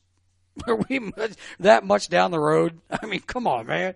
Some of that stuff, I mean, it makes me seem like a 4.0 student. I mean, I hate to say that, but some of the stuff people post make me feel awful smart. It's like, good Lord, folks, come on now. So, anyway, my point was I just want to thank everybody for being part of the page. And there are some good people on there. There are. Too. I mean, there are some tremendous, and for the most part, everybody on there is. Yeah. They have their moments. The tough part, I don't know if that's the right word. Tough part's probably not the right word. But like the people that have left us, Hera Clara, Tom Patton, Scott Herman, and others. And there are still many others that are medically challenged or whatever that will write privately and thank me for helping them get through the day or whatever. That makes it all worthwhile. On the days that you don't feel like you can get up or you get irritated at somebody's stupid comment, and you read something like that, and it makes it all worthwhile. But unfortunately, that's part of sports, and you're going to have people get mad, you're going to have people get happy, and it's a competition for the most part. That's what sports is. But at the bottom, it's a game and it's entertainment. Nobody's more competitive than me, trust me. I don't like losing at rummy. I don't like losing at checkers. That's just from being an athlete, I guess. But there is a line that you cross, and it's amazing how far some people just trample over it and go on their way. So anyway, I want to thank everybody for being part of it, and hopefully it'll continue. And Mark, while I have a chance, I want to thank you for joining me for another episode of my podcast. You got to get some of our old people and have a roundtable. We really and truly need to do that. We did. It would be fun. I did want to plan that. It would be fun. Yeah, I agree. I'll tell you what, and I'll post it. If people are interested in being a part of that, if you don't mind, if people are interested in sitting here with us and having a roundtable of just sports talk or maybe the old show or whatever, drop me a message, drop Lee a message, and just let us know, hey, I'd love to be a part of it. That way we can kind of schedule, 4, 5, 6 at a time and maybe do more than one. I mean, most of my Mondays are pretty open, so let's... I don't have a date, so mine are always open. But if y'all are interested in it, just please drop one of us a message. Yeah, I mean, I know I wanted to plan something like that, but then I took a month off my podcast for really stupid reasons, and it's my fault. But you got to get away from it eventually, too. I mean, Yeah. People think it's easy to sit behind a microphone or sit and type all day about stuff. Well, no, it isn't. I mean, the last few weeks of my podcast have just been me talking, and I've kind of gotten sick of just me talking. That's where that would have worked. I mean, who wants to listen to me talk, for hours on end type of thing? Hey, did you get a winner? Nope. Just thought I'd throw that out to you. I am not a winner.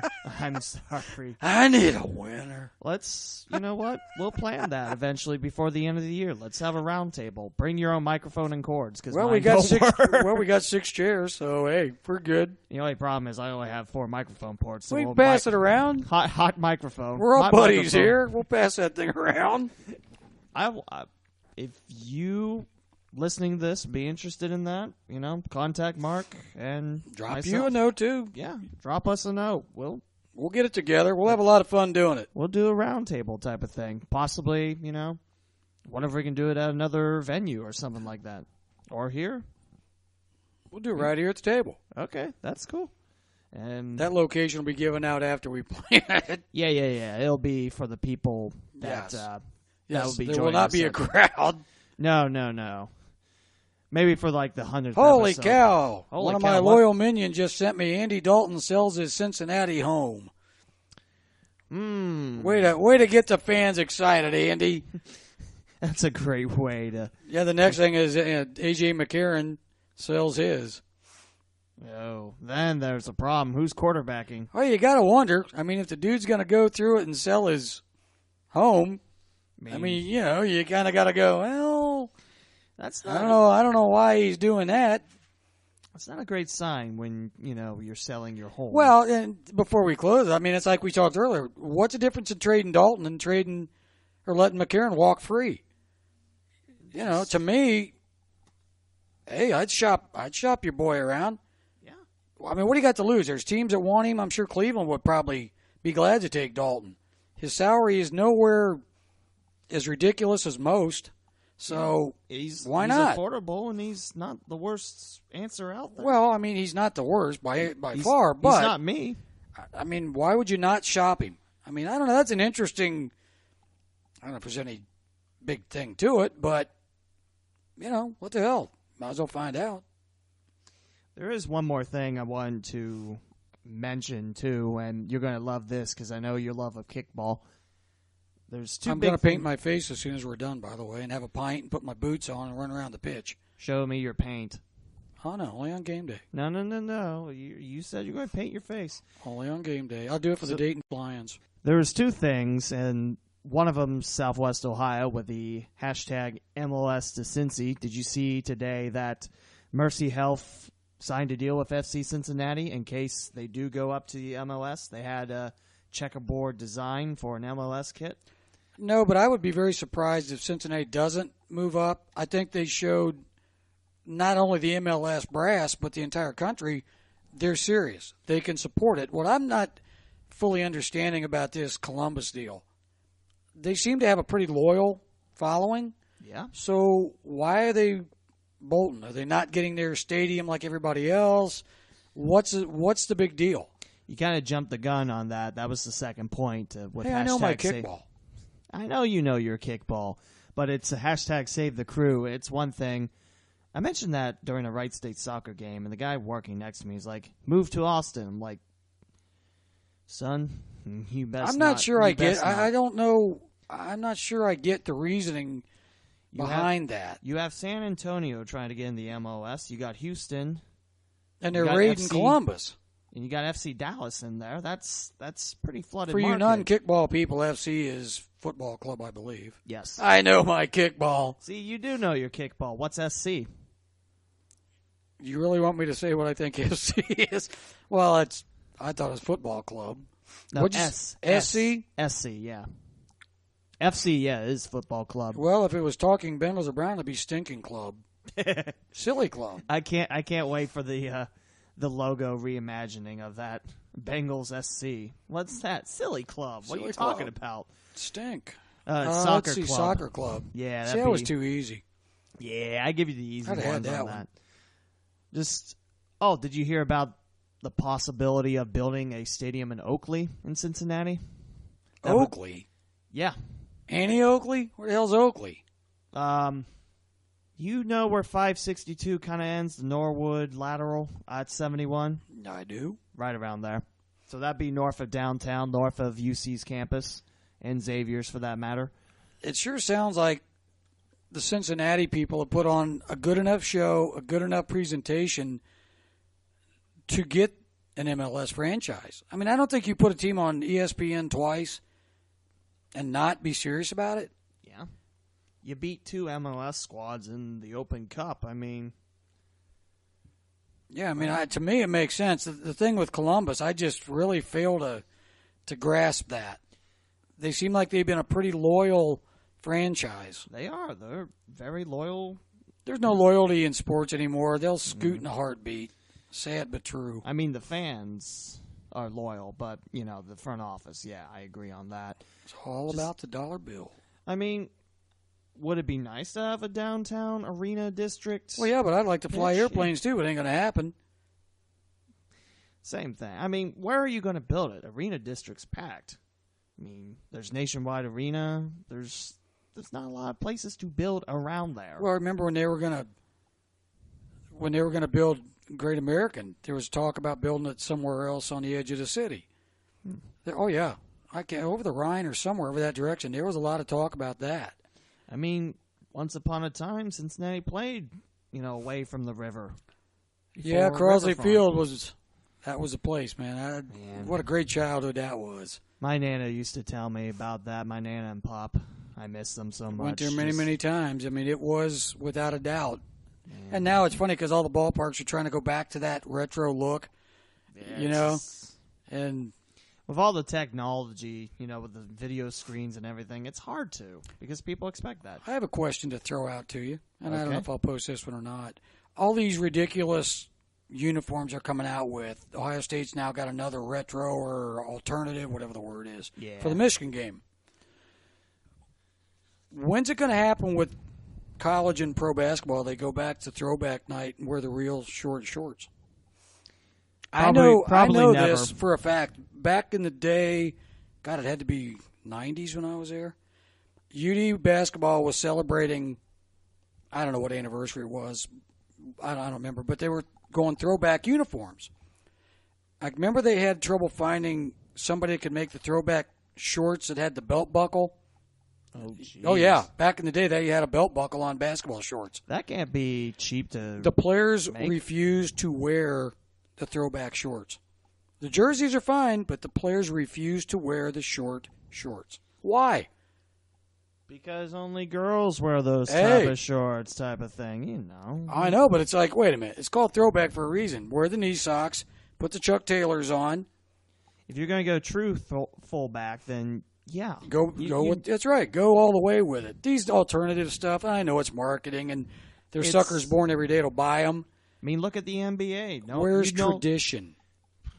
Well, the NBA's on the way to being a NASCAR uniform with these companies all over them. And I know I got into it with the wrestling guru today about I don't care what color they are as long as they play. No, it's marketing. Yeah, that's wonderful if recruits like it.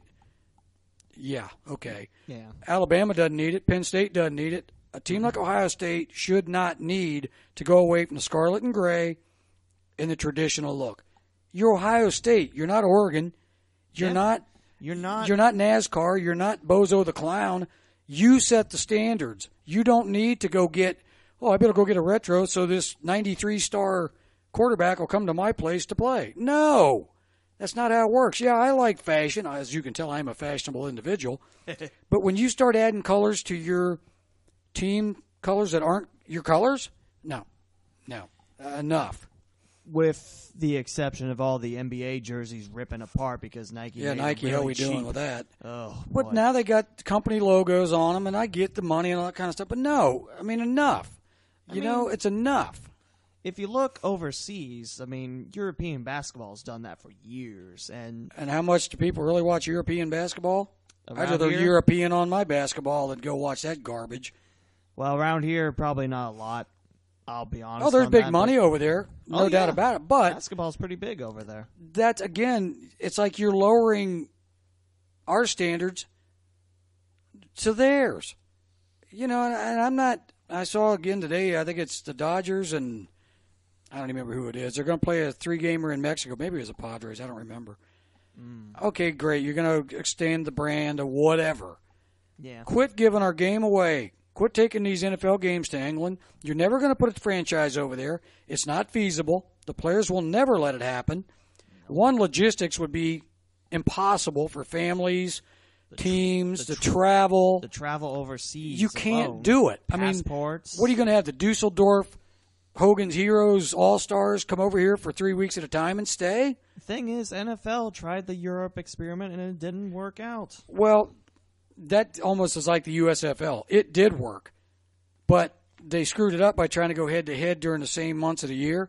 If they would have left that alone and played in the summer, the bidding war would have gotten ridiculous more so, but it would have been the perfect, I don't want to say minor league system because a lot of big names went there, but it would work. Yeah. It will work. The USFL, or not the USFL, but the World League, no. that's a kickball country.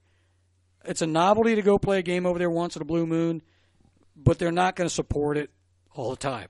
Yeah. They're kickball. Especially if you keep sending the teams that aren't supposed to be any good over Well, you keep sending them Jacksonville, and then you kill them with the Browns. That's going to get your brand out there. I mean, our brand it's a novelty. is 0-9. Yeah, it's a novelty. Please watch. You know, I do feel sorry for Browns fans, and I know a lot of them. Is he Snickers? I mean, it's sad when the people like Bob Wells and Shane Sheridan and Stephen Springberg, who's probably torn everything up between here and Cincinnati, but when you're that loyal and you got to endure that every day. Yeah. I mean, it's sad. It's almost, it is sad. That's it. Going back to the uniforms thing, I mean, that's one of the favorite things I like to do is see, what's new, what the logos look like, type of thing. And I'll like the alternate jerseys, but comes a point where, okay, stop right now. I mean, look at the NBA Indiana Pacers. I mean, all NBA teams now have 4 different tops. And it's not home away or an alternative anymore. It's what do you want to wear? And, okay, the other team's got to wear the opposite. I mean, the Charger blue in football, that's sweet. That's throwback. Yeah. That's not changing your entire color scheme, helmet, logo, whatever. Right. NBA, college has just gotten asinine. Oregon, okay, fine. You want to play Crayola crayon box? Go ahead. It's not putting wins on the field. Young kids like that. I get it. I mean, but it's wins and losses, sports fans. It's not a fashion show. Exactly. I mean, do you remember the wins and losses more, or do you remember, Ohio State had black jerseys? I think I said this before the ship sank. The thug chain now. What do you mean the ship sank? This is the first recording. The turnover chain, is that what they're calling that thing now? The U busted that thing out. Really? Come on. Seriously? Well, they gave Notre Dame the L chain. Does that count? Yeah, well, they should have. I mean, I'm sorry. Do that stuff in the locker room after the game, but to have these buffoons run out and hook them up with it and do whatever they're doing, no. I'm sorry. That just goes beyond enough. And all the buffoons also, I'm using that word today, to cry about baseball being too long. Have you tuned into an NFL or college game lately? Those babies are running 3.5, 4 hours.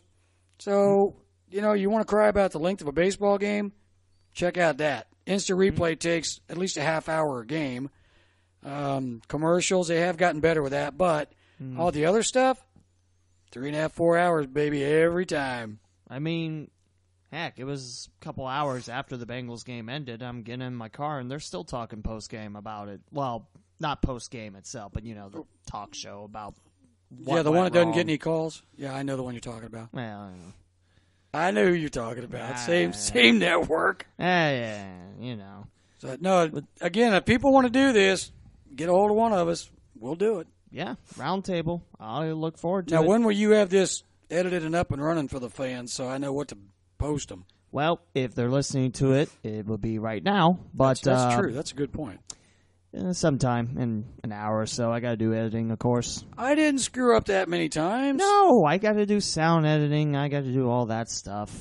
Talking about the equipment or something being soft, and I told you, I'm 61. I've been soft for years. You got to leave that in there. I can't leave That's that. That's not editable. I can't leave that you in can there. I could be a soft individual. It's World Kindness Day on top of that, so I am soft. It's all about the humor, too, don't forget. Don't forget your crowd. It is true. World Kindness Day. That's not a foul.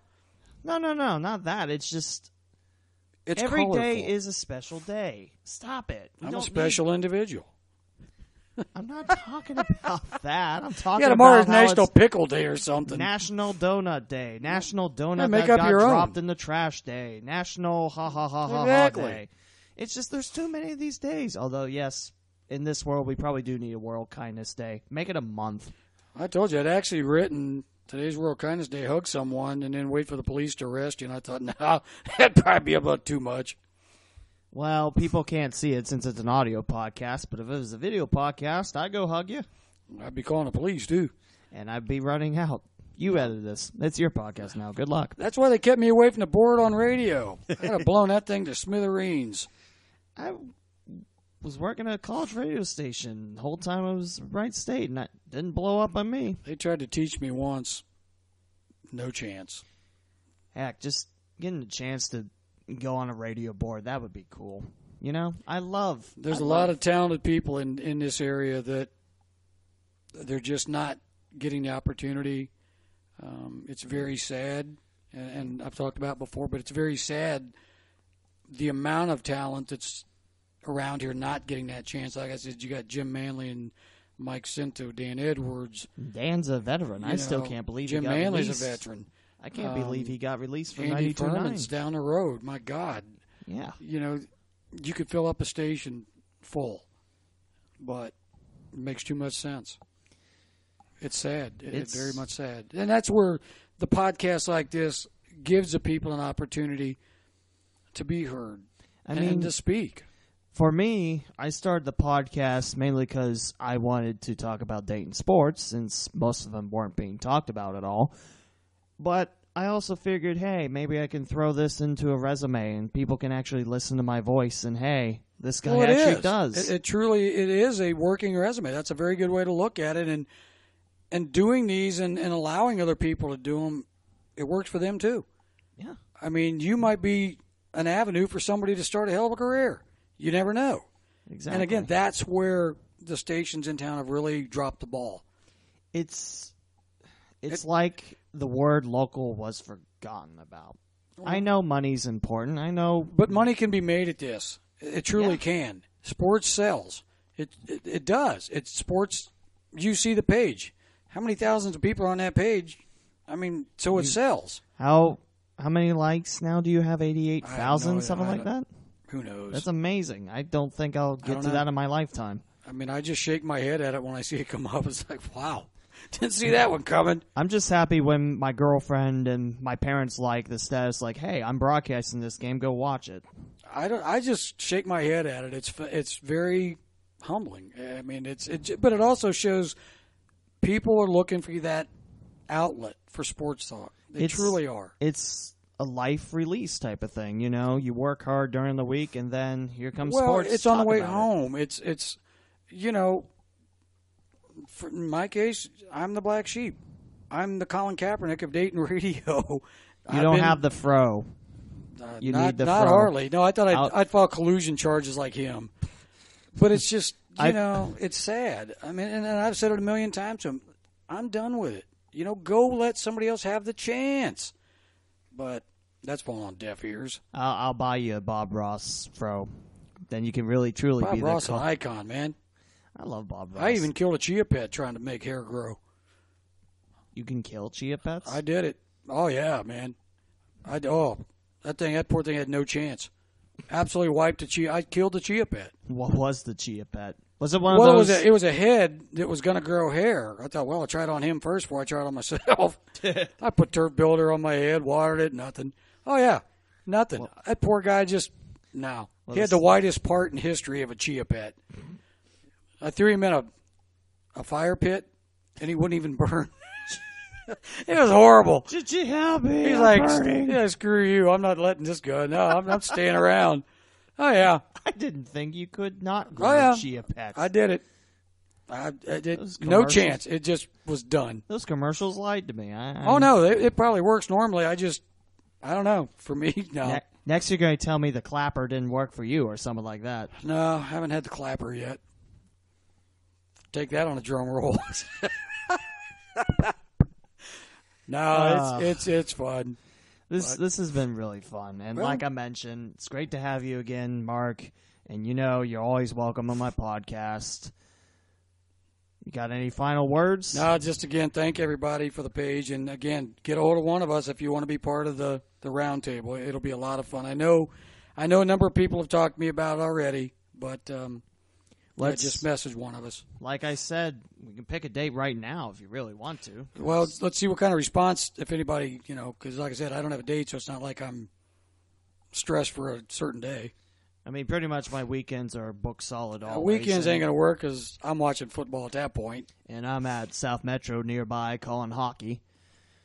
I didn't realize how much hockey there could actually be, and now, there'd probably be a lot more if there was more sheets of ice around and rinks. Losing Hera hurt a lot of people. Oh yeah, it did. That was a real tough day. It's a tough sport because it's expensive for kids, I'm sure, but I mean, it's a sport that's growing. There's always the Try Hockey for Free days that the Dayton Stealth do. I mean, there's a lot of people wanting to play. Hockey is such a great sport. It's one of my favorites, and it's kickball on ice. Well, there's no ball. It's kick puck. Well, actually, you can't kick But there's a lot of older people I know playing, whatever you want to call them, old leagues. But it's still a game that people enjoy playing. And I think if people really had the chance to go watch it and understand the rules, they'd really get taken in by it. Kickball, to me, that's still very monotonous. And I get where you're coming from. Ice hockey is fast. It's action. It's skating. There's no fat guy kicking it the other way for the skinny guy to run all the way to the other end. There's a big difference. Yeah. Hockey is a sport that people, I think, would really enjoy. Unfortunately, until they put a USA jersey on a kickball player or a hockey player, nobody cares. It's a shame, too, because I will say probably the best family that's not my own that I've fallen into have been the hockey families, the Demons and Demolition families, and now with my work with Centerville High School and Springboro High School, being part of their hockey family, You got one of the best hockey PA announcers in the world or in the country. You already with the B-Man. Yeah. He was outstanding. Yeah, he was. So there's another guy that you'd have, you could put him right back in a booth. He'd be great. But anyway, let's wrap this thing up. Before I do, want to congratulate the following teams for winning state titles around here. First up, we'll go over Division III state winner in volleyball, Versailles. They took on Coldwater and beat them in 5 sets. Congrats go out to the Tigers. In Division I, it's Ursuline Academy out of Cincinnati, and both of these were won at Wright State's Nutter Center. Still really cool to think about how high school volleyball and the semifinals and finals are played at Wright State. I mentioned that last week, and I will say that for a long time. For Division III boys and girls soccer, Summit Country Day out of Cincinnati, they are state winners.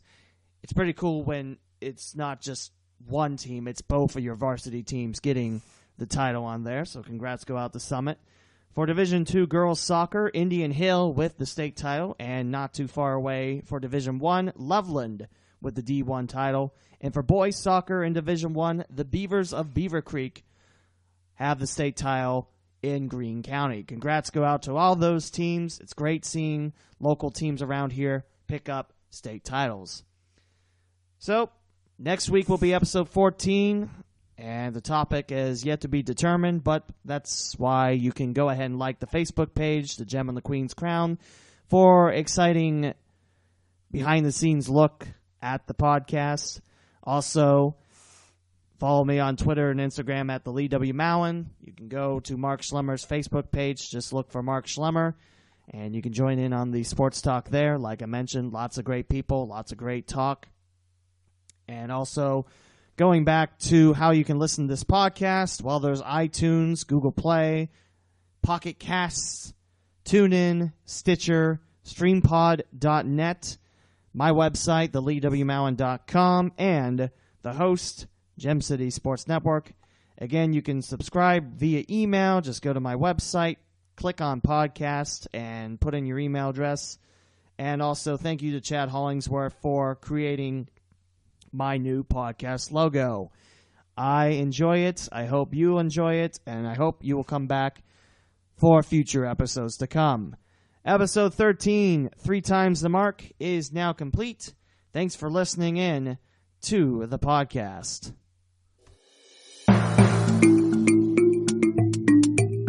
Thanks for listening to The Gem on the Queen's Crown.